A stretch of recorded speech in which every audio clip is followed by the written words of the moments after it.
হযরত আনাস রাদিয়াল্লাহু হইতে বর্ণিত আছে যে রাসূলুল্লাহ সাল্লাল্লাহু আলাইহি সাল্লাম ইরশাদ করিয়াছেন, এমন প্রত্যেক ব্যক্তি জাহান্নাম হইতে বাহির হইবে, এমন প্রত্যেক ব্যক্তি জাহান্নাম হইতে বাহির হইবে যে লা ইলাহা ইল্লাল্লাহ বলিয়াছে, যে লা ইলাহা ইল্লাল্লাহ বলিয়াছে এবং তাহার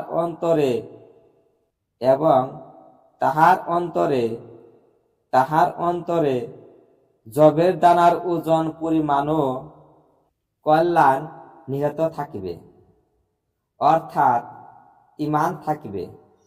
অতঃপর এরূপ প্রত্যেক ব্যক্তি জাহান্নাম হইতে বাহির হইবে যে লা ইলাহা ইল্লাল্লাহ বলিয়াছে এবং অন্তরে গমের দানা পরিমাণও কল্যাণ থাকিবে, অর্থাৎ ঈমান থাকিবে।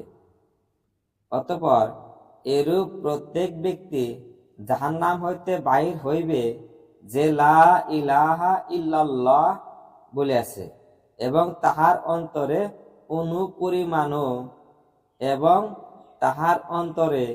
অনুপরিমাণও কল্যাণ বলিহিত থাকিবে।